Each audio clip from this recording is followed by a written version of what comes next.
Bem, pessoal, é um prazer para mim estar aqui com vocês. Meu nome é Beron Rocha, eu sou defensor público no estado do Ceará já há bons 11 anos.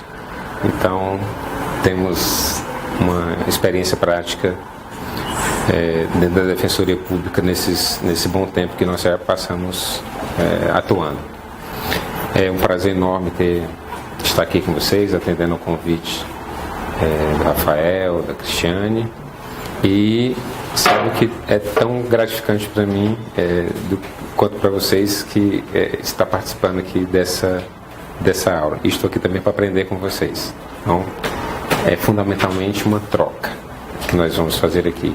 Por isso eu peço a vocês também que, enquanto eu vou falando e passando para vocês a minha experiência, que vocês também falem a experiência de vocês e nos ajudem a construir um curso mais aprimorado e ideias mais bem delineadas, certo? Então é uma troca. Eu vou falando, mas fiquem à vontade para interromper quando vocês quiserem. Esse material que eu trouxe é um material um pouco mais enxuto, mas que já está disponível para o curso. Eu já mandei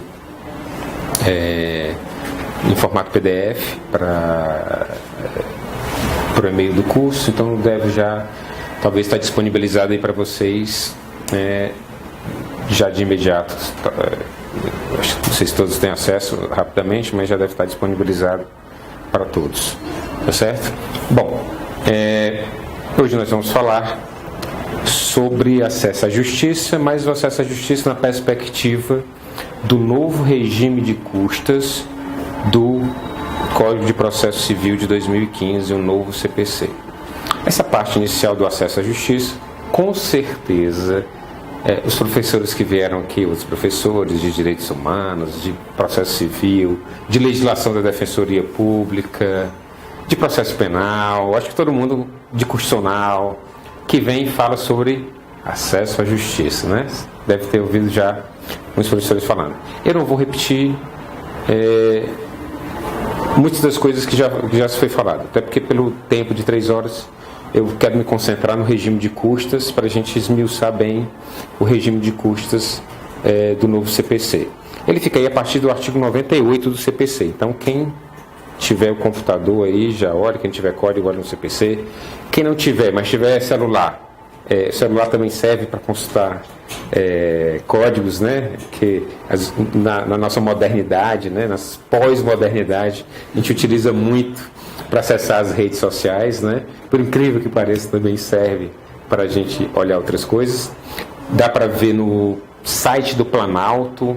Eu gosto muito de acessar pelo site do Planalto porque está sempre lá atualizado. No CPC não tem muito esse problema porque é uma legislação nova e tem só 2 alterações desde sua vigência. Ou melhor, uma delas, inclusive, antes da vigência, né? Foi na vacatio legis. E outros códigos já são bem mais complexos, né? Como o Código Penal, ou o Código de Processo Penal, que tem várias alterações de 2016, mesmo nesse ano de 2017 já tem alterações. Então, eu gosto de acessar o site do Planalto porque está sempre atualizado lá. Ou, para quem, no caso do CPC, tem um aplicativozinho, tanto na Google Play quanto na Apple Store, que é o CPC Anotado, que é um aplicativo que eu desenvolvi junto com outros colegas, e tem lá o CPC todo anotado, também atualizado, e faz a comparação com o CPC de 1973, que é um ano que com certeza nenhum de nós estávamos aqui, ainda estávamos nessa terra, e ele tem lá essa comparação. Bom, o que é que nós vamos ou podemos começar a falar sobre acesso à justiça?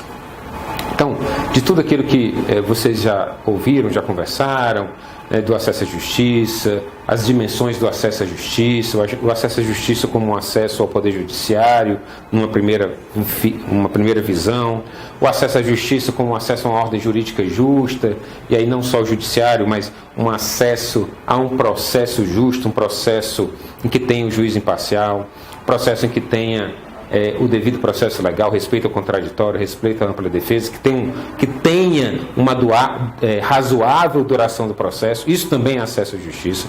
Acesso à justiça é ter a possibilidade da instrumentalização desse acesso à justiça, principalmente através da Defensoria Pública, que é essa dimensão organizacional, digamos, essa dimensão da instrumentalização do acesso à justiça, mas o acesso à justiça também como acesso a uma ordem jurídica justa, não necessariamente através do Poder Judiciário, não necessariamente através dos órgãos e instituições jurídicas como a Defensoria, como o Ministério Público, a Advocacia, mas o acesso a um sentimento de justiça, a uma ordem justa que pode ser feita, inclusive, através da mediação comunitária. Então, em Fortaleza, por exemplo, nós temos algumas instituições, alguns locais de mediação comunitária. Você tem um problema na comunidade, vai até um centro social onde tem uma mediação comunitária, que não são pessoas formadas em direito, não são advogados, não são membros do Ministério Público, não são defensores públicos, porque eles não vão tratar de questões jurídicas, vão tratar de mediação. E fazem a mediação entre as pessoas da comunidade, e ali eles chegam a uma ordem jurídica justa, sem necessariamente que haja essa intervenção, essa atuação desses órgãos, dessas instituições puramente jurídicas. Então, o acesso à justiça é muito amplo. E é bom que ele seja muito amplo, porque o acesso à justiça tem obstáculos. E é esse o primeiro ponto que a gente vai conversar. Os obstáculos ao acesso à justiça. E por conta desses obstáculos é que nós temos que raciocinar uma atuação das entidades que precisam franquear o acesso à justiça diante dessas dificuldades. Nós precisamos olhar a atuação da Defensoria Pública não só diante de uma dificuldade econômica. É uma dificuldade de acesso à justiça econômica? É. E como é? E como é difícil? Ela desencadeia outras necessidades. A necessidade econômica, a vulnerabilidade econômica, ela desencadeia muitas outras vulnerabilidades. Normalmente quem vive numa extrema necessidade econômica também pode viver numa extrema necessidade educacional, uma vulnerabilidade educacional. Também pode viver numa vulnerabilidade de saúde. Também pode viver numa vulnerabilidade organizacional. Então, a vulnerabilidade econômica, ela traz também a reboque, digamos assim, traz junto com ela outras vulnerabilidades, mas não podemos pensar unicamente no obstáculo ao acesso à justiça pelo viés da necessidade econômica. Esse é um dos obstáculos. Nós temos vários outros obstáculos. Queria perguntar alguma coisa? Bom, nós temos obstáculos, por exemplo, de natureza geográfica. Como assim? Não sei se aqui no estado de São Paulo, mas isso é uma discussão que estou havendo no estado do Ceará, a reorganização das comarcas no interior. Então, algumas comarcas distantes estão tentando reorganizar de forma de que elas deixem de ser comarcas para serem termos, para serem vinculadas a comarcas maiores, uma regionalização. Bom, a primeira, digamos, questão que a gente deve levar a isso é se isso inviabiliza o acesso à justiça geograficamente. Quer dizer, se antes, e nós sabemos que tem determinados municípios que são grandes e que tem distritos dentro desses municípios. Quer dizer, às vezes, dentro do próprio município, há uma dificuldade daquela pessoa que está numa localidade mais distante, que está num distrito mais distante, conseguir chegar até o fórum, ou conseguir chegar até a unidade da Defensoria Pública, quando tem, chegar até a unidade da Defensoria Pública. Às vezes tem que pegar no Ceará a gente fala pau de arara, que é um caminhão, tem lá as tábuas que as pessoas sentam lá na tábua, ou essas caminhonetas, tem as tábuas que as pessoas sentam e vêm. Não sei se aqui no interior, essa realidade também tem no interior de São Paulo. Mas se pega esses caminhões, ou esses utilitários de caçamba, né, e vem 5 horas da manhã, 6 horas da manhã para o fórum, e fica no fórum aguardando o atendimento, aguardando a audiência, o dia todo, porque o próximo transporte de volta sai às 7 da noite, às 19 horas, e aí ele fica o dia todo lá, muitas vezes sem se alimentar direito, não se alimentar de maneira nenhuma, até das 7 horas da noite. E se a audiência se prolonga, é um problema, porque não tem nem como voltar mais. Às vezes a pessoa tem que pernoitar na rua, porque não tem como voltar mais para a sua localidade, vai esperar até o dia seguinte para voltar para aquela localidade. Ora, se há uma dificuldade de sair do distrito até a sede, você imagina então, sair do distrito para a sede de um outro município. Então isso causa dificuldades. Logicamente, uma reestruturação pode ser interessante no sentido inverso, porque às vezes o distrito fica mais próximo da sede de outro município do que da sede daquele município. Então nós podemos imaginar umas reestruturações e podemos imaginar dinamizações para facilitar o acesso, para diminuir esse obstáculo que é a geografia, mas não para ampliar esse obstáculo que é a geografia. Isso ocorre também às vezes em cidades grandes, como São Paulo, por exemplo. Quem mora em determinados bairros tem uma dificuldade de acessar a Defensoria Pública ou de acessar o fórum por causa da distância. Quer dizer, são pessoas que às vezes têm que ficar em casa com filhos pequenos e ela não pode passar o dia inteiro fora porque não tem quem fique com os filhos pequenos, por exemplo. Então isso causa, a geografia causa tem esse obstáculo geográfico e tem essa vulnerabilidade geográfica. Acontece muitas vezes de estar no interior, por exemplo, alguém está sendo processado no interior, tem um processo no interior, e por conta de alguma decisão em que ele se contrapõe a essa decisão, quer recorrer dessa decisão, ou um agravo de instrumento, no caso do processo civil, uma apelação, quer dizer, ele lá tem a Defensoria Pública, ou às vezes não tem uma advocacia dativa, por exemplo, é nomeado um advogado dativo, no caso de uma curadoria, por exemplo, ou às vezes acontece de ter convênios da OAB com a prefeitura e ele conseguiu acesso através da OAB. Na hora que há uma apelação ou um recurso que vem para o tribunal, quer dizer, aquele advogado que está ali numa cidade distante, como Orlândia, por exemplo, não tem essa cidade, não tem essa comarca em São Paulo, essa comarca de Orlândia, eu sei porque ela está distante a uns 500 quilômetros da capital.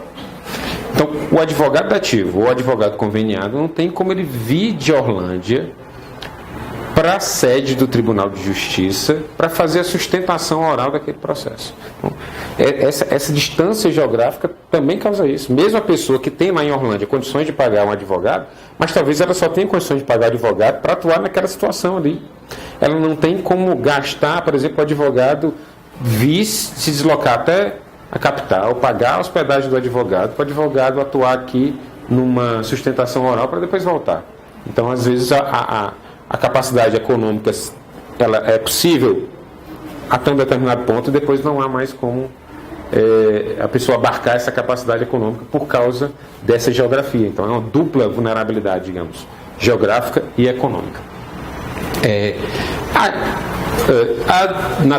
O obstáculo ao acesso à justiça de natureza estrutural, nós já falamos aqui, digamos, tangencialmente, que é essa questão da concentração do foro, por exemplo, em determinada região da capital, então que a pessoa não tem, apesar de dizer que naquela cidade você tem, em São Paulo nós temos tantos órgãos da Defensoria, tantos órgãos do Ministério Público, ou tantas unidades da Justiça, eles estão concentrados em algumas regiões, o que causa essa obstacularização para acessar aquela estrutura.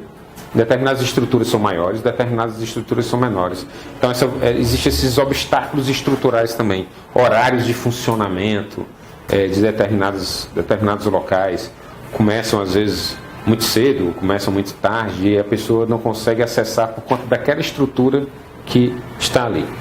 Nós temos os obstáculos de natureza financeira, foi esse que nós já falamos, porque envolve os obstáculos de natureza financeira não só o pagamento dos honorários do advogado, mas também o pagamento das custas processuais, né, dos emolumentos, custa dos peritos, a custa para se deslocar. Então, existe um custo geral dentro do processo.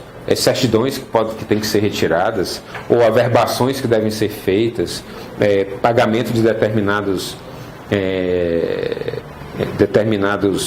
certidões ou de averbações, custas cartorárias em geral, tanto judiciais quanto extrajudiciais, peritos, etc. Então não é só o pagamento dos honorários, mas também o pagamento dessas custas. Então, digamos que a pessoa esteja litigando contra o Estado ou contra uma companhia energética porque, sei lá, o filho perdeu a vida em decorrência de um fio que soltou lá do poste e aí o filho morreu eletrocutado. Então, procura-se o advogado diz, olha, o valor aqui da causa é um valor de R$200 mil, por exemplo, que seria a indenização moral pela perda doente. Porque se ele for pagar as custas sobre o valor de 200 mil, quer dizer, não sei quanto seria no estado de São Paulo, mas em Fortaleza, no Ceará, provavelmente seria de uns R$3 mil as custas de um processo assim. Quer dizer, inviabiliza o acesso à justiça para quem não tem absolutamente nada, para que ele faça esse pagamento. Os obstáculos temporais. O que quer dizer isso? O tempo e o processo são institutos que estão ligados, inclusive no nosso, já são inclusive incorporadas ao nosso dia a dia, fora inclusive do ambiente jurídico. Toda vida que a gente vai fazer alguma coisa que demanda uma sequência de atos, e todas as vezes que a gente vai fazer alguma coisa que demanda tempo, a gente diz assim, olha, isso é um processo, não é? Se a gente conseguir lembrar assim, olha, vem cá, como é que você faz tal coisa? Aí você diz, olha, eu não vou te explicar agora porque isso é um processo, é todo um processo que eu preciso fazer. Por quê? Porque nós já temos incorporado essa ideia de sequência de atos, uma sequência concatenada de atos, em que um não pode ser depois do outro, antes do outro, ou ao mesmo tempo, você precisa fazer um para depois fazer o outro. Quer dizer, existe uma sequência concatenada de atos, e que isso tem íncito a ideia de que vai se gastar tempo. É preciso ter tempo para fazer o processo. Não existe processo unissubsistente, não existe processo de um só ato. É um processo imediato. Se você imaginar o processo civil mais rápido possível, a gente ainda vai imaginar que tem uma sequência grande de atos que exigem tempo. Se você imaginar um processo civil em que o autor entrou com a ação e o juiz indeferiu a petição inicial, quer dizer, me parece que talvez não tenha nada tão rápido quanto isso, né? A pessoa ajuiza a ação inicial, o juiz indefere a petição inicial. Pronto, parece que seria rápido, mas se você imaginar todos os atos que vêm aí, quer dizer, o advogado pega, constrói a petição, isso ainda processo, né? Quer dizer, antes da ação já está lá, tem a conversa, o diálogo com o seu cliente, ou o defensor, o diálogo com o seu assistido, constrói a petição, constrói a argumentação jurídica, constrói a petição. Da entrada, né, protocola a petição vai ser distribuída para um determinado vara ou gabinete, depois ela vai para o oficial de gabinete ou chefe de gabinete, ou chefe de gestão, depende do local onde se nomeia essa pessoa que faz o controle das filas.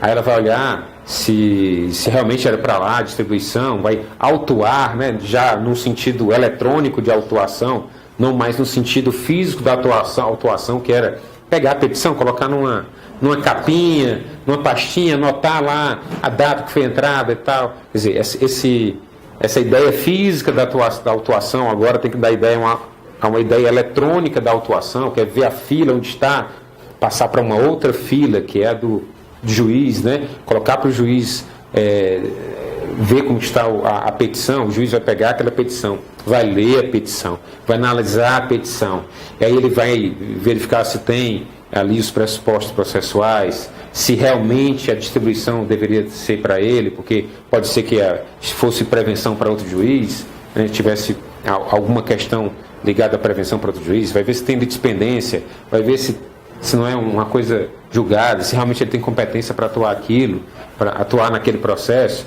Aí depois de entender tudo isso, ele vai verificar se deve intimar ou não a contraparte, ou deve citar a contraparte, mas digamos que ele lá analisa a petição e entende que a petição é inepta. Aí ele vai construir a sentença de indeferimento da decisão por inépcia. Depois disso, depois de construir, ele vai publicar a sentença e o seu oficial de gabinete, normalmente aquele PRI, né? Publique-se, registre-se, intime-se. Aí vai determinar a intimação da outra parte, que pode ser uma intimação eletrônica, mas pode ser que não seja. Vai intimar a parte e vai intimar e vai publicar essa decisão. Quer dizer, um processo que pode se imaginar o mais simples possível se torna um processo que tem tempo que tem que estar ligado a ele, porque tem o tempo da distribuição, tem o tempo da análise da petição pelo juiz, tem o tempo para fazer a intimação, para a pessoa se dar, mesmo no processo eletrônico, tem o tempo que a intimação fica lá na fila, e depois de 10 dias tem a intimação eletrônica e corre o prazo do processo, para depois voltar, se não teve, por exemplo, recurso nenhum, para fazer a certidão do trâmite em julgado, para depois colocar dentro do processo. Então, mesmo o processo mais simples, tem nele incluída a ideia de tempo. E para algumas pessoas o tempo é um obstáculo. Então, se você imagina que você precisa urgentemente de uma medicação ou de um internamento, esse tempo não te satisfaz. Então, o tempo é um obstáculo para essa pessoa. Então, esses obstáculos precisam ser dirimidos também no acesso à justiça. Há pessoas que podem litigar a vida inteira. Há pessoas que podem discutir aquela situação a vida inteira. Tem pessoas que não têm sequer dias para discutir uma situação. Um dia para ela é muito para discutir uma situação. Então esse tempo ele também pode ser um obstáculo. Então quando você imagina alguém que submeteu um concurso público e por alguma questão do concurso não passou para a segunda fase, por exemplo, aquela pessoa não pode ficar esperando a vida inteira. Ela precisa ajuizar uma ação que permita que ela tenha acesso à segunda fase, porque se passar a segunda fase e ela não fizer a prova, muito dificilmente ela vai conseguir voltar tudo de novo, fazer uma segunda prova. Já o poder público, o tempo para ele não tem tanta, digamos, relevância, porque o Estado vai estar aí. Quer dizer, o Estado, ele pelo menos entende-se, né, ou pelo menos suspeita-se que ele é perene. O Estado brasileiro, nessa conformação, já tem, sei lá, quase 130 anos, né? Isso de república. Se você pegar a monarquia, a gente vai fazer 200 anos. De 1822, estamos quase fazendo 200 anos com essa conformação de fronteiras, de separação regionais, etc. Então, o que passa são os governos, as pessoas que estão ali, mas o Estado pode litigar, ele tem um corpo de advogados que se substitui o corpo de advogados e o processo vai enrolando para ele. Então, ele tem muito tempo, o tempo não é um fator que afete o Estado, digamos assim, nesse exemplo, pelo menos, que a gente está dando. Não é um fator. Mas para outra pessoa, o tempo pode ser um obstáculo muito grande. Às vezes ele vai olhar, a pessoa diz, e vocês já devem ter ouvido muito isso: olha, você não conseguiu isso, ou você tentou fazer um empréstimo e foi negado, ou você tentou fazer isso e não conseguiu, vamos entrar com uma ação. Não vou fazer isso não, sabe por quê? Porque demora demais. Então eu prefiro nem entrar com ação. Por quê? Porque eu vou ficar de osso branco e não vou ver o resultado dessa ação. Eu vou deixar isso para meus netos, então eu não vou nem entrar com isso, porque aí tem que... Veja, o tempo aí é um obstáculo. Se ela imaginasse, ou se ela tivesse uma confiança de que aquilo se resolveria num tempo razoável, a pessoa vai a juízos. Mas se ela tem a ideia de que aquilo vai passar muito tempo, isso vai trazer expectativas que talvez não sejam atendidas, a pessoa prefere não criar essas expectativas, prefere não entrar no processo, para não se aborrecer 2 vezes. Porque ele já se aborreceu uma vez, não quer se aborrecer novamente. Então, o tempo também é um obstáculo. Veja que existem pesquisas que dizem que o tempo do processo, o maior tempo gasto no processo é o tempo morto. São os tempos mortos. O que são os tempos mortos? São aqueles em que não está correndo nenhum prazo. Nenhum prazo. Não está correndo o prazo da intimação, não está correndo o prazo da citação, não está correndo o prazo da contestação, não está correndo o prazo da réplica, não está correndo o prazo até o dia da audiência, não é nada disso. São tempos mortos, que o processo está completamente parado. Digamos, encerrou, a pessoa tinha o prazo da contestação e depositou a contestação, protocolou a contestação. Então, espera-se que o processo vá concluído ao juiz, para que ele analise a contestação, verifique se ali é a hipótese de dar a oportunidade de ir para a réplica. Então, digamos que esse processo passa 6 meses sem ir concluído para o juiz para fazer essa análise. Isso é um tempo morto, quer dizer, é o tempo que poderia ter sido usado para alguma coisa e não foi utilizado para absolutamente nada. E as pesquisas mostram justamente que a maior parte do tempo de um processo é destinado a esses tempos mortos, ou seja, eles ficam parados em inatividade completa, do que correndo prazos a favor de algum ente. E essa foi a crítica que foi rebatida, esse foi o fundamento que se rebateu a crítica acerca dos dias úteis, por exemplo, dentro dos processos. Quando se diz, olha, vamos colocar o prazo em dias úteis, aí aqueles que eram contrários diziam, olha, vai aumentar o tempo do processo. Nós já temos processos com tempos muito mais ampliados. Se a gente colocar em dias úteis, a gente vai ficar com um processo muito maior. Olha, mas não são os prazos que afetam a duração do processo, são os tempos mortos, são eles que afetam.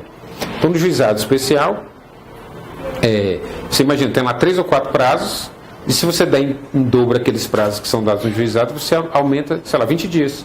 Não é isso que afeta uma tramitação de 3 anos de um processo do juizado.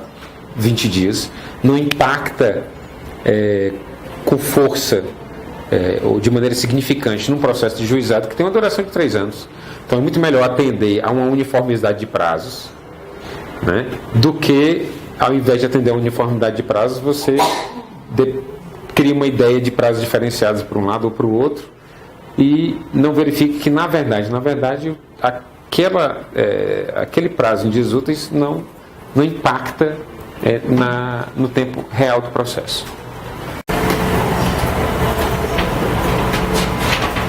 Bom, nós temos circunstâncias culturais como obstáculos ao acesso à justiça, a ausência de educação em direitos, principalmente a educação coletiva em direitos, né? Aquela comunidade que está inserida em algumas outras vulnerabilidades, não tem conhecimento do acesso à justiça, não sabe, por exemplo, que pode litigar ou que poderia exigir a projeção do Estado para determinados direitos, a implementação de determinados direitos pelo Estado. Então, esse desconhecimento do direito leva a uma obstacularização da justiça. A pessoa não vai à justiça, por exemplo, não exige a realização e implementação de um direito, porque simplesmente ela não tem conhecimento que aquele direito existe. E, às vezes, uma educação em direitos, ela é um remédio específico e eficiente para aquelas questões. Quer dizer, às vezes, e o contrário também, a pessoa não sabe, por exemplo, que tem um determinado dever. E quando a gente fala de direitos, também tem a outra face, que é o dever. A pessoa não sabe que tem aquele determinado dever. E aí, quando você esclarece a pessoa daqueles direitos e deveres, a vida fica muito mais harmônica numa comunidade. Então, a pessoa não sabe que tem um dever, por exemplo, de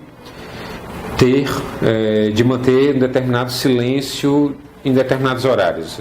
Ela pensa o seguinte: não, eu estou dentro da minha casa, eu tenho o direito de me portar dentro da minha casa da maneira que eu quiser.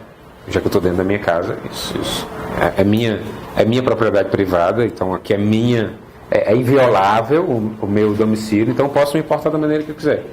E aí, às vezes, com mero esclarecimento dos deveres, a pessoa tem compreensão de que, não obstante esteja dentro de casa e que ela tenha o direito de ali permanecer e tem o direito à inviolabilidade do seu domicílio, mas de que em determinados horários ela precisa manter um nível de certa tranquilidade, principalmente sonora, para que não afete o direito de outras pessoas descansarem naquele tempo. Então, às vezes, um esclarecimento sobre as questões de direitos e deveres consegue levar ao acesso à justiça.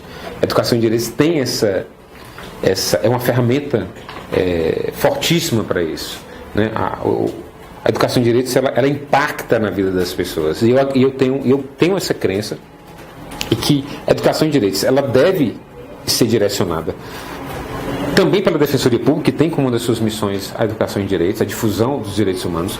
E essa difusão dos direitos humanos, ela não deve ser dirigida apenas aos grupos opressores, aliás, aos grupos oprimidos. Quer dizer, eu preciso fazer isso, eu preciso falar para os grupos vulneráveis dos direitos e deveres que eles têm, mas eu preciso também falar para os grupos que vulneram os vulneráveis, que eles têm deveres para com aqueles vulneráveis, que eles precisam compreender o papel que eles têm também dentro daquela relação. Então eu preciso, por exemplo, para o grupo das mulheres que têm uma vulnerabilidade. Então eu preciso esclarecer as mulheres dos direitos que elas têm, para que elas consigam, compreendendo esses direitos, denunciar os casos de abuso, denunciar os casos de violência. E eu preciso também levar essa educação para os violadores, os homens que violam os direitos das mulheres, para que eles compreendam que eles têm deveres para com as mulheres. Então, a educação em direitos, ela tanto serve para o grupo que está submetido a uma determinada vulnerabilidade ou opressão, mas também para o grupo que impõe essa vulnerabilidade ou essa opressão. E aí eu acho que nós conseguimos caminhar mais rapidamente no acesso à justiça e no respeito ao Estado democrático. Tem os obstáculos psicológicos, né, a intimidação do formalismo do Poder Judiciário, né, o formalismo das instituições jurídicas, é uma coisa que a gente tenta combater dentro da Defensoria Pública, não só na aparência que a Defensoria Pública tem de instalações dos seus membros, mas na linguagem que o defensor público deve utilizar para tratar com seus assistidos, né? Não pode ser uma linguagem empolada, uma linguagem cheia de juridiquês. Imagina, a pessoa vem do interior, aí senta na frente do defensor para explicar o caso e ele começa a dizer: olha, os institutos jurídicos que estão ligados à sua pretensão, resistida nesse caso, tendo em vista que a outra parte, a contraparte também tem as suas pretensões jurídicas, não encontra guarida dentro do nosso ordenamento jurídico. Nossa, a pessoa sai de lá e, quer dizer, precisava de uma tecla SAP, né?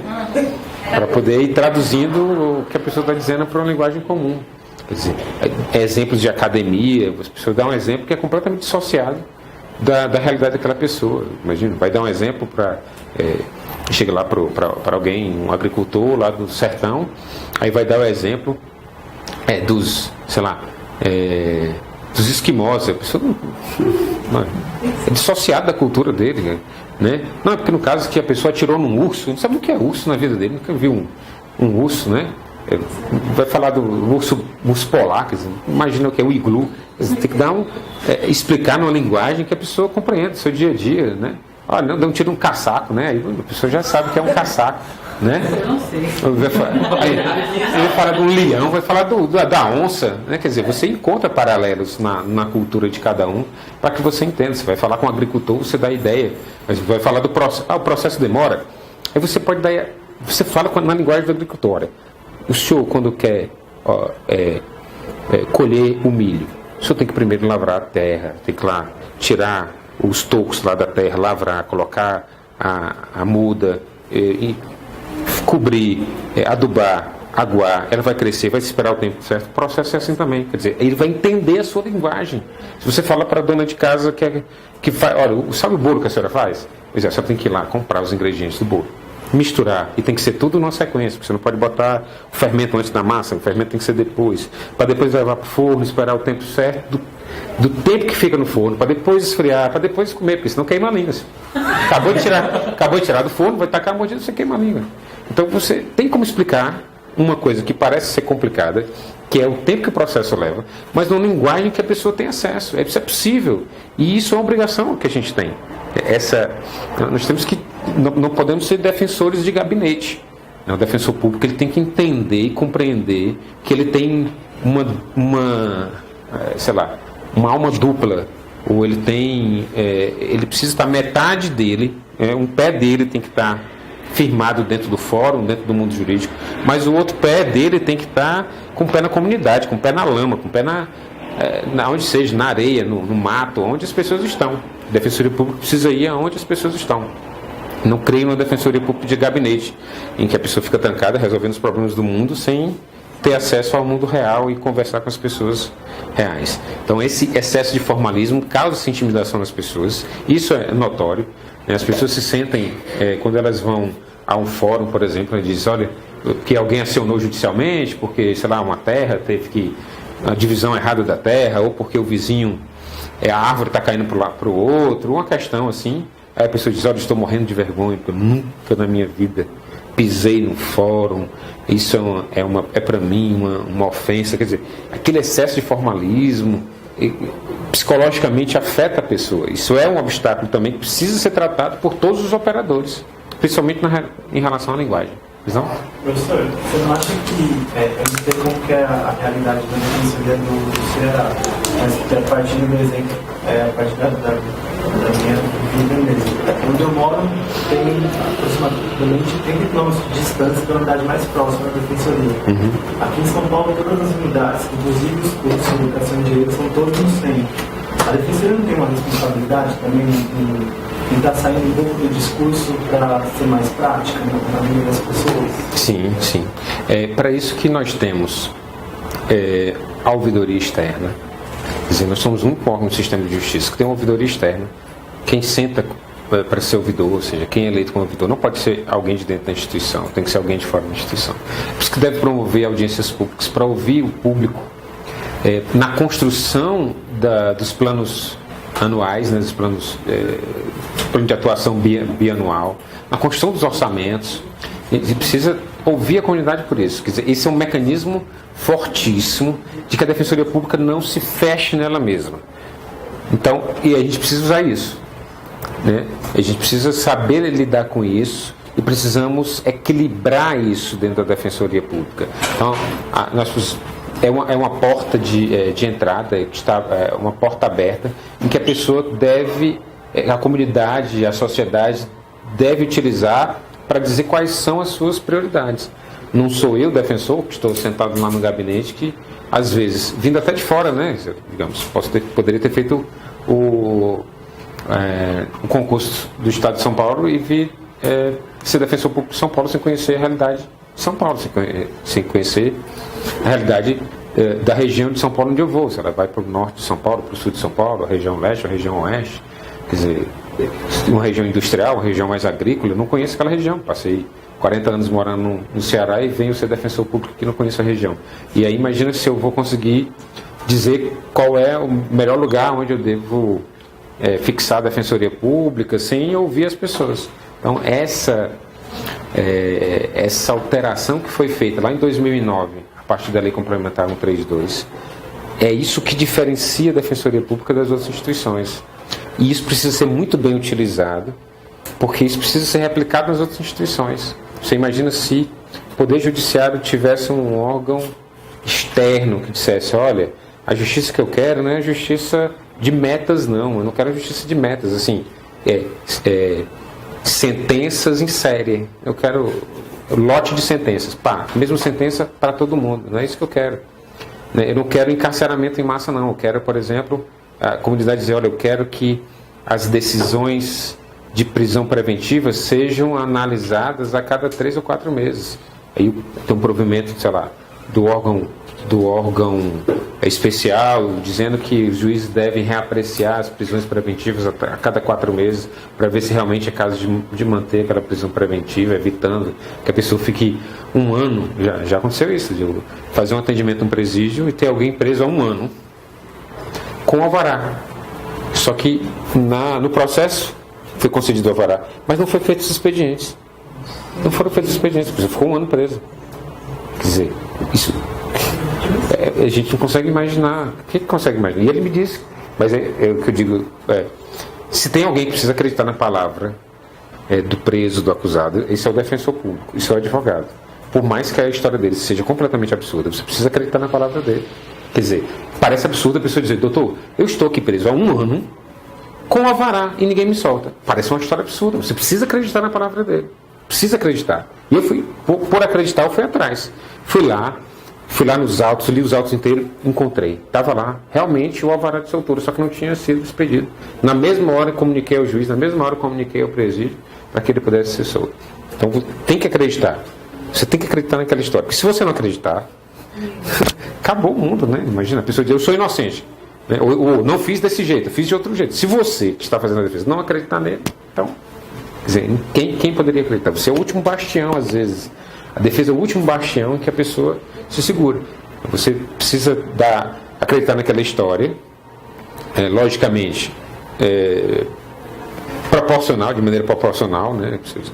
Eu não estava nem no Brasil, estava no exterior, mas você precisa buscar elementos que fundamentem, acreditando nesse sentido, buscando elementos que possam fundamentar aquilo que ele está dizendo. Tem alguém aqui e acreditar, elencar testemunhas, e a gente precisa do fortalecimento da defensoria para isso, ouvindo, para dizer, olha, a gente precisa de uma unidade, não é aqui onde está aqui não, porque esse local aqui é de difícil acesso para as pessoas, esse prédio que vocês estão aqui pode ser um pouco mais barato do que lá no outro lugar, mas aqui, quer dizer, o custo econômico, o investimento econômico é menor, mas o investimento social é muito grande, então você precisa, na verdade, deslocar a defensoria, o prédio da defensoria para um outro local, porque lá tem um acesso muito melhor das pessoas, e aí você vai ter um atendimento social muito maior. Mas temos grande responsabilidade nisso, a defensoria.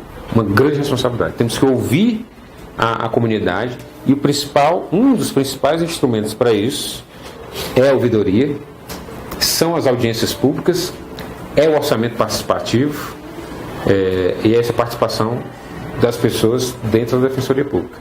Isso é imprescindível. Não consigo enxergar a defensoria pública sem isso. A defensoria pública sem isso é qualquer outra coisa que não seja a defensoria pública. É mais um órgão burocrático, em que as pessoas têm medo até de passar na porta. Bem, ondas do acesso à justiça, vocês já devem estar... Não suportam mais ninguém falar de ondas de acesso à justiça, né? Primeira onda, segunda onda, tudo. Mas o que é importante, interessante da gente tratar disso é quando a gente olha para as ondas, mas também olha para os instrumentos que viabilizam ou que têm ligação com essas ondas, para a gente entender como é que é a forma de concretização delas. Então, a assistência jurídica, a criação da defensoria pública, que é a possibilidade de ampliar a representação processual judicial para várias pessoas, é quando a gente olha a possibilidade de ampliação dos legitimados para as ações civis públicas, ou a ampliação de legitimados para as ações diretas de constitucionalidade ou ações diretas de inconstitucionalidade. Então, faz essa na feliz expressão que diz, né, na ampliação de instrumentos para a defesa de direitos coletivos, mas também para a defesa coletiva de direitos. Então, a gente pode imaginar a ampliação de instrumentos para a defesa de direitos coletivos, lato sensu, né, com o meio ambiente, é um direito difuso, né, coletivo lato sensu, é um direito difuso, mas também a defesa coletiva de direitos. Quer dizer, os direitos que a gente vai estar falando não são direitos coletivos, são direitos individuais, mas eu vou tentar realizar a defesa desses direitos individuais de maneira coletiva, porque eles têm alguma ligação entre eles.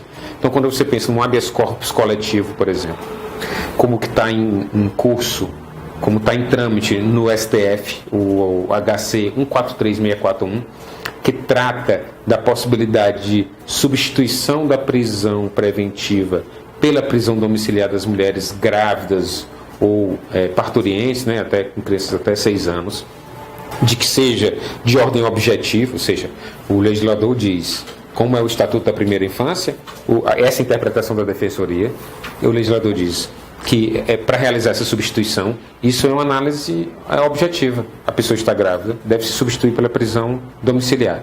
A pessoa tem filho até 6 anos, deve se substituir pela prisão domiciliar.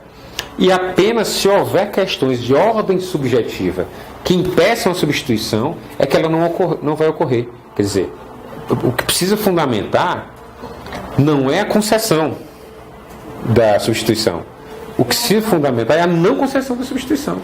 É o juiz dizer, por exemplo, não, já concedi a substituição da prisão preventiva pela domiciliar, mas não foi cumprida a prisão domiciliar que foi decretada. A pessoa não cumpriu as condições da prisão domiciliar. Então, quer dizer, um tipo de fundamentação. Então, a fundamentação deve ser nesse sentido. Mas vejam, cada mulher tem um direito individual à substituição. Não estou falando de um direito coletivo aí, de um direito difuso.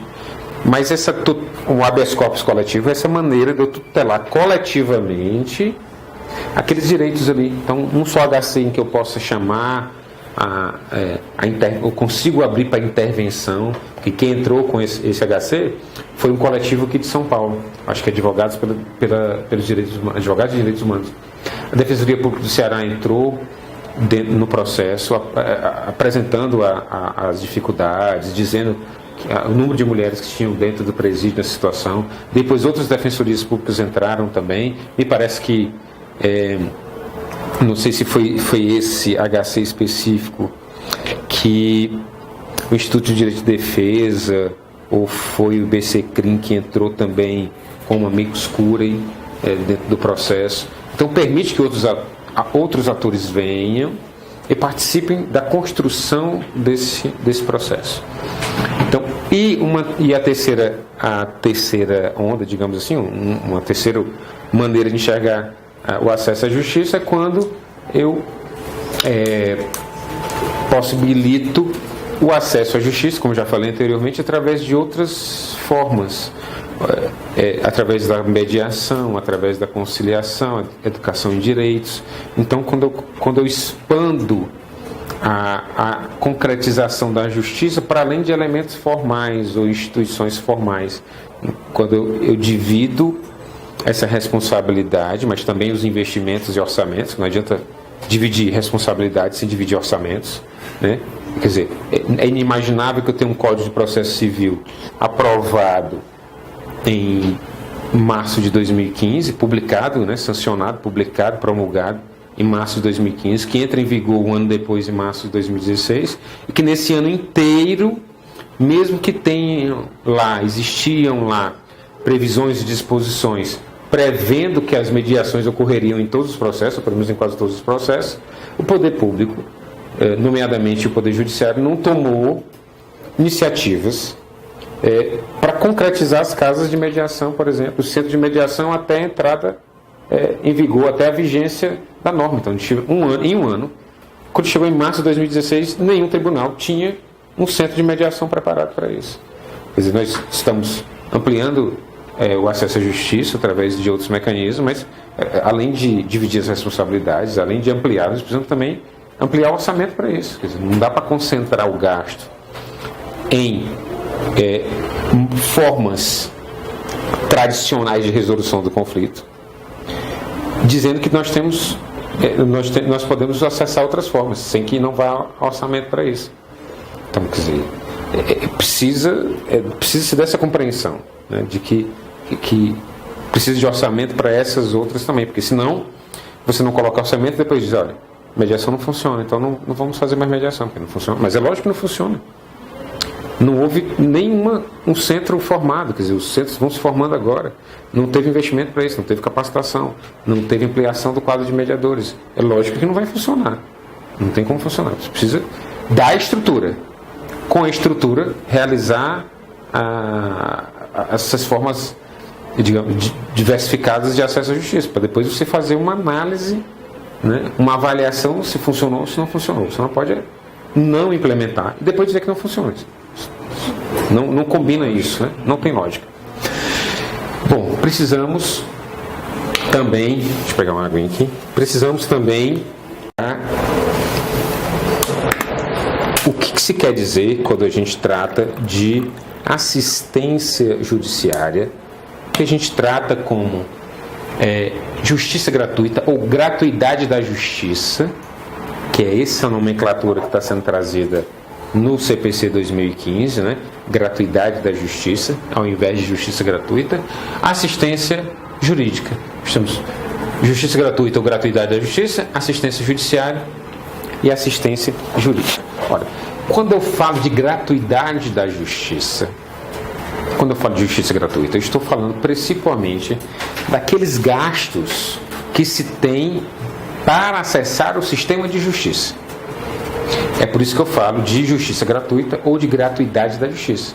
Porque aqueles gastos que eu tenho para acessar a justiça serão gratuitos.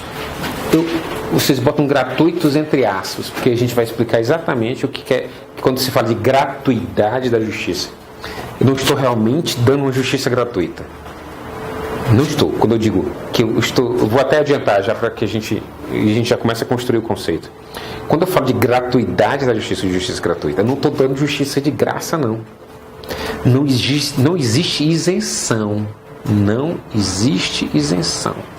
O que existe é suspensão de exigibilidade. Continua sendo exigível. Continua havendo a dívida. Não é gratuito. É diferente. Quando alguém diz assim para você, você passa em algum lugar e tem algumas pessoas dando revista de graça, né? De graça, né? Olha, vem aqui, você pegou sua revista? Revista de graça, pega aqui sua revista, né? Não é de graça. Mas tudo bem, chega lá e a pessoa, toma, é gratuita a revista. Você pega a revista e vai embora. A pessoa depois não pode chegar lá e dizer, ei, olha, você tem a dívida da revista, pode pagar a revista. Não, é grátis é grátis. Outra coisa é dizer, olha, eu tenho essa revista, ela custa R$10, você pode pagar? Aí você diz, não, não posso pagar. Bom, então eu vou deixar essa revista com você, mas se daqui para o próximo ano você tiver condição de pagar, você tem que me pagar. Então, ok. Então isso é suspender a exigibilidade. É o que acontece dentro do nosso sistema. É isso que é o novo regime de custos. Uma já tinha isso lá na 1060 de 1950, já tinha essa disposição dizendo isso, as pessoas não se atentavam para isso. Mas agora dentro do Código Civil, novo Código de Processo Civil, está bem claro isso, também lá na 13105 a gente vai ver a redação. Então, não é de graça, eu não estou te isentando, eu digo, não vou te cobrar isso, mas se num prazo de 5 anos você puder pagar, eu vou te cobrar. Então é só uma suspensão de exigibilidade durante um determinado prazo. Então a gente fala de justiça gratuita, a gente fala de gratuidade de justiça, são esses conceitos que a gente trata, é essa nomenclatura, é essa expressão que é tratada pela doutrina e pela jurisprudência, mas na sua essência não se trata de gratuidade. Se trata de uma suspensão de exigibilidade. Nós vamos ver isso bem direitinho. A justiça gratuita, como eu disse, ela abarca esses gastos que a pessoa tem para acessar o Poder Judiciário, pagamento das custas processuais, pagamento de perícia, pagamento de alguma coisa lá no cartório que ela precisa para poder ter acesso à justiça, honorários advocatícios. Então, quando é concedida a gratuidade da justiça, a pessoa não paga esses custos, não paga os honorários, não paga nada disso. Fica suspenso essa exigibilidade. Bom, como eu estou tratando de atos processuais, ou pelo menos atos judiciais, atos dentro do processo, ou necessários ao processo, quem vai conceder essa justiça gratuita, logicamente, é aquele que dirige o processo, que dirige os atos judiciais, que é o juiz. Então, como é essa gratuidade, essa suspensão de exigibilidade? É em relação aos atos do processo, atos judiciais, mesmo que seja, como eu disse, de fora do processo. Quem vai decidir ou deferir o pedido dessa suspensão de exigibilidade é o juiz. É ele que concede a justiça gratuita. Por outro lado, quando eu trato, por exemplo, de assistência jurídica, que é muito mais ampla, né? A assistência... Não, tem aqui um... enquanto a assistência jurídica, enquanto a assistência judiciária, a judiciária, ela se dá em relação ao processo, ou seja, eu vou ter uma representação processual, eu vou ter um causídico, um patrocínio judicial gratuito, eu vou ter uma assistência para um patrocínio processual, dentro do processo endoprocessual. A assistência jurídica ela é bem maior. Engloba a assistência judiciária, ou seja, a assistência dentro do processo, fazendo a defesa, fazendo a promoção, mas também uma assistência maior, que é uma assistência jurídica. Por quê? Porque aqui dentro nós temos uma assistência exoprocessual ou extraprocessual. Por quê? Pode se resumir a uma assessoria ou uma consultoria ou uma educação em direitos, por exemplo.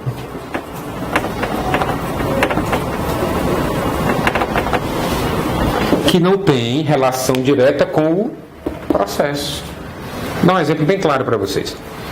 Eu atuava num núcleo descentralizado, numa região que tinha muitos problemas de contrato de aluguel.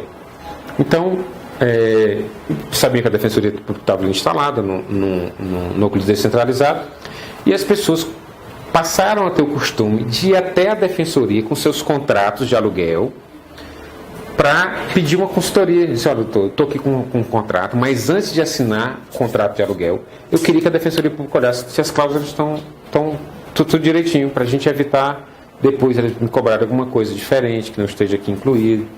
E era impressionante, porque aí a gente fazia análise, propunha alterações nas cláusulas, né? A gente tinha algumas cláusulas abusivas, por exemplo, que deixavam aquela pessoa em desvantagem, né? Não obstante os tribunais digam que não se aplica o direito do consumidor a essa relação locatícia, né? essas de locatário, e em grande parte também entendo que não se aplicam entre particulares, mas quando você está frente a uma imobiliária, por exemplo, me parece que ali é uma contratação de serviços e que a imobiliária tem esse caráter de fornecedora, né? Salvo engano, quem defende isso é a Cláudia Lima Marques. Ela entende assim também nesse sentido de que ali existe uma relação de consumo quando tem uma imobiliária envolvida, porque tem um patamar de vulnerabilidade do consumidor em relação à imobiliária, que ela está numa musculatura muito maior, uma envergadura muito maior. Mas vejam, essa atividade é de consultoria, não obrigatoriamente vai ter um processo nenhum em relação àquilo, mas é uma atividade jurídica. Outro exemplo, estão formando uma associação. Digamos que esse coletivo aqui, do curso popular de formação de defensores e defensoras, decida formar uma associação. Vamos formar uma associação? Ok, só que para vocês formarem a associação precisa de um estatuto. E esse estatuto precisa ser submetido ao cartório, precisa ser lavrado lá no cartório. E para isso precisa ser referendado ou ser assinado por um advogado ou defensor público. Vejam, essa atividade de assessoria não tem absolutamente nada a ver com o processo. Aqui ninguém está atuando num processo judicial promovendo direitos ou fazendo defesa, peticionando, não tem nada disso, fazendo audiência. Nós estamos completamente fora do processo. Então a assistência jurídica, ela tem lógica nesse ponto. Faz assessoria, faz consultoria, faz educação em direitos. Mas é lógico, também faz a judiciária. Então a jurídica é isso, mas também isso. Então ela faz tudo isso, mas também faz isso. Então a jurídica abarca tudo isso. Não são círculos diferentes, não são círculos tangentes, não. São círculos concêntricos, né? Para a gente lembrar lá da matemática. Ou seja, um dentro do outro. A judiciária trata só dos processos, ou principalmente ali dentro do processo. A jurídica trata de processo, mas também trata de questões fora do processo. Eu entendo ainda um pouco além. Eu acho que a Defensoria Pública, ela traz uma assistência ainda um pouco maior, que eu chamei de assistência defensorial, porque além disso tudo, ela ainda tem outras atuações. Como, por exemplo, a Defensoria Pública, lá na lei orgânica, tem dizendo que ela deve dar uma assistência multidisciplinar ou interdisciplinar. E aí você coloca uma assistência social, uma assistência psicológica. Aí eu pergunto, o que é assistência social? O que é assistência psicológica? Tem a ver com assistência jurídica? Não é. Não é assistência jurídica. Assistência psicológica não é assistência jurídica. Uma assistência de contadoria, por exemplo, é uma assistência jurídica. Então, e como a defensoria deve dar essa assistência multidisciplinar ou interdisciplinar, né, depende da nomenclatura que é utilizada, eu tenho uma assistência muito maior, porque a defensoria pública, ela presta ou não presta assistência jurídica? Sim. Presta judiciária? Presta, mas também deve prestar esses outros tipos de assistência. Então a assistência defensorial ela é muito mais ampla, é um círculo muito mais amplo do que apenas jurídica e judiciária, né? Aqui um exemplo.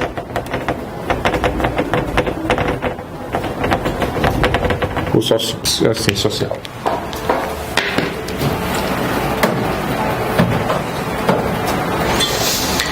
Bom, o modelo de assistência jurídica,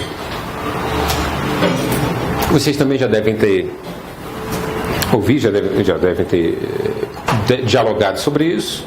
O pro bono é aquele que o advogado ele não cobra pela assistência, é uma assistência voluntária. O modelo Judicare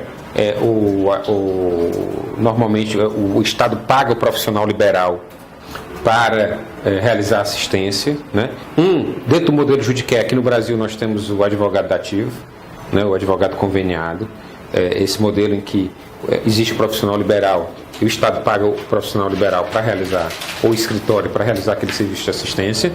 E o modelo que foi adotado como padrão no Brasil é o modelo de defensoria pública que se enquadra no Celere Staff, que é justamente esse em que o próprio poder, o próprio Estado é que tem nos seus quadros os profissionais que fazem assistência, no caso os defensores públicos.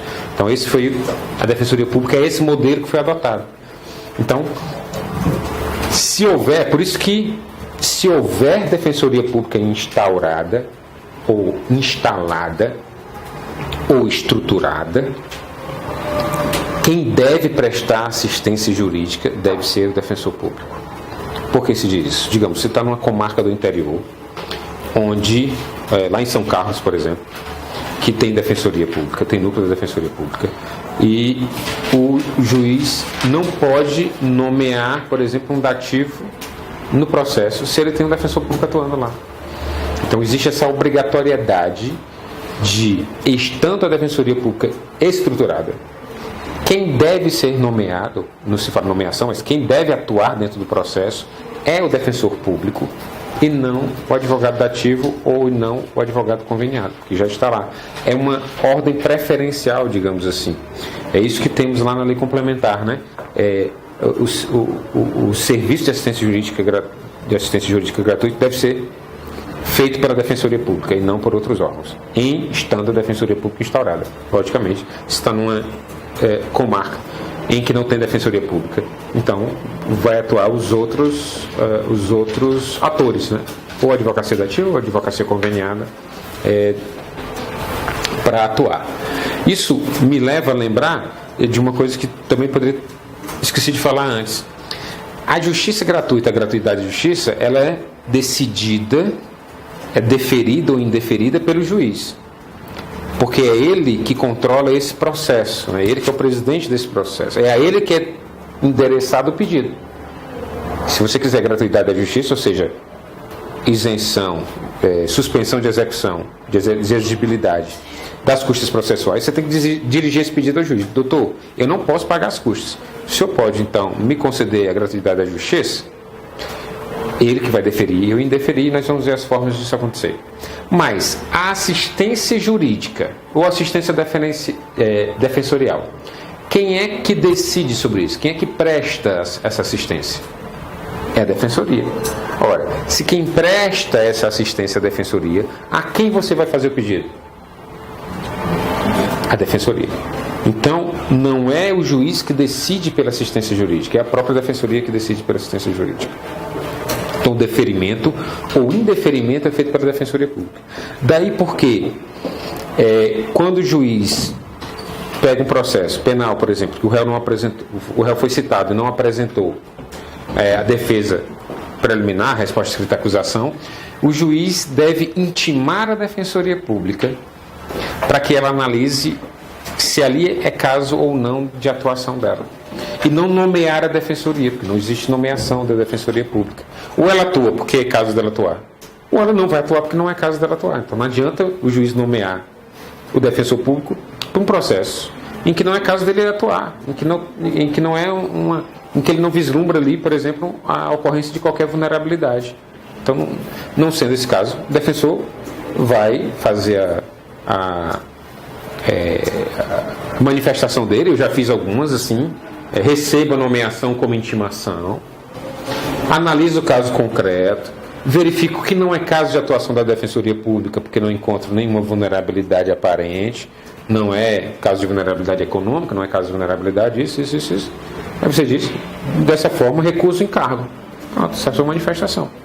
Esse caso concreto era um caso em que era alguém de grandes posses, que tinha um escritório, uma banca enorme de advocacia, e para atuar numa carta precatória próximo de onde era a sede. Então, quer dizer, facilmente a banca poderia se fazer representar no local. Então, não vislumbrava óbices geográficos. Que, como eu disse, não é só o fato da pessoa ter um advogado constituído. Ela pode ter constituído o advogado lá em Orlândia, mas não pode não conseguir pagar para que o advogado vá ouvir uma testemunha numa carta precatória em Fortaleza.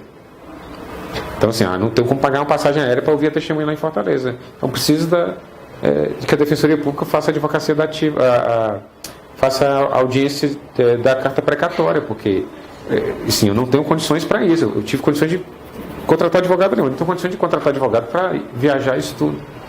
E demonstra isso, né? Tudo bem, mas o caso de uma carta precatória, você vê que é um grande banco, a pessoa tem posses e não tem nenhum óbice, então recusa-se a nomeação. Então quem vai deferir ou não a justiça gratuita é a Defensoria Pública. Daí porque saiu a súmula agora do STJ, que diz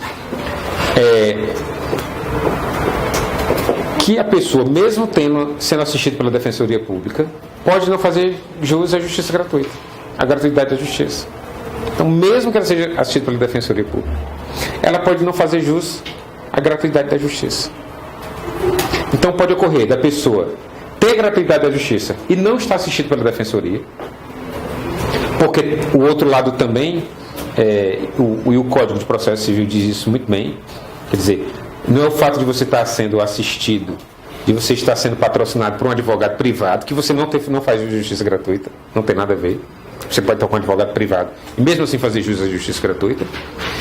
E o contrário também, mesmo que você esteja com a Defensoria Pública, pode ser que você não faça jus à justiça gratuita. Porque, como eu falei para vocês, as vulnerabilidades são outras, não é só a econômica. E a suspensão de exigibilidade é uma questão da vulnerabilidade econômica. Não tenho dinheiro para fazer, não tenho recursos financeiros para fazer frente a essas despesas. Mas pode ter outras vulnerabilidades em que a pessoa está submetida, que não é econômica, que pode ser assistida pela Defensoria. E aí não faz jus à gratuidade da justiça, a suspensão de exigibilidade. Por exemplo, alguém, um aposentado, vamos imaginar aqui, um aposentado, um oficial de justiça aposentado, que tem rendimentos acima de R$10.000, por exemplo, que está em coma no hospital, sofreu um acidente, está em coma no hospital, não tem nenhum parente, aderente que tenha ido lá, e a Defensoria Pública toma conhecimento que ele está lá, precisa submeter urgentemente a uma cirurgia, senão ele vai morrer, ou precisa ser transferido para um outro hospital, que tenha um leito de UTI, e não tem ninguém que faça esse pedido, e a Defensoria Pública, em legitimidade extraordinária, faz esse pedido. Porque qual é a vulnerabilidade dele? É uma vulnerabilidade de saúde, uma vulnerabilidade circunstancial. Pode ser que depois que ele volte, que ele volte a si, saia do coma, ele pode constituir um advogado, não constituir um advogado. Mas veja, é uma vulnerabilidade de saúde, mas que não afeta a capacidade dele de fazer frente aos custos do processo. Então é por isso que existe esse entendimento, né? Que você pode ser assistido pela Defensoria Pública por outras questões de vulnerabilidade, que não só econômica. E se você tiver capacidade econômica de pagar os custos, você vai pagar os custos. Então, eu posso deferir a assistência jurídica gratuita da Defensoria Pública e o juiz indeferir a gratuidade da justiça. Logicamente, no mais das vezes,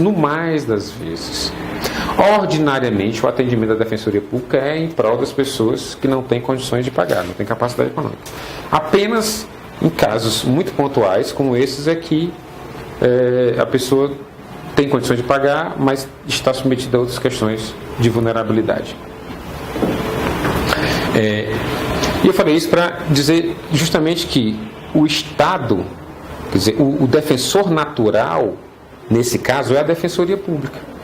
Se não é nomeado, se o réu não se defende, então o Estado deve conceder a ele uma assistência jurídica gratuita, e o defensor natural para fazer isso é a Defensoria Pública. Agora, se a pessoa ele já tem um advogado constituído e o advogado renuncia, o juiz não pode simplesmente intimar a Defensoria Pública para atuar no lugar dele. A Defensoria não pode simplesmente atuar no lugar dele. Ele deve intimar o réu para que o réu diga se vai constituir outro ou não, ou diga que se quer a Defensoria Pública. Porque nesse caso, o advogado natural, digamos assim, é aquele que o réu vai constituir ou não constituir, porque está dentro da esfera de voluntariedade dele, de vontade dele, constituir ou não constituir alguém para fazer a sua defesa. Então, é preciso respeitar os espaços de atuação da Defensoria Pública e respeitar os espaços de atuação da advocacia privada. Elas não têm necessariamente que ter conflito de espaço, é só saber reconhecer os espaços de atuação de cada uma delas.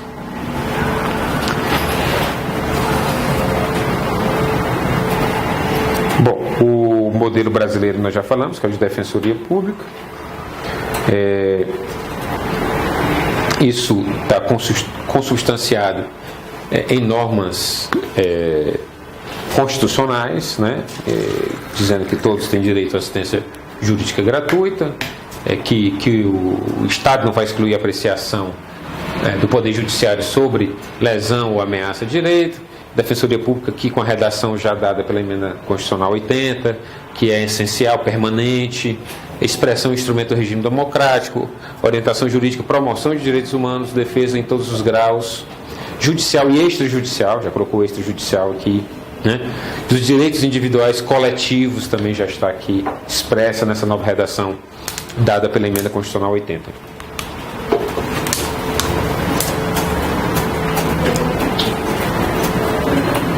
A assistência jurídica também está disciplinada em alguma parte na Lei 1060 ou 1060 de 1950. Não foi completamente revogada.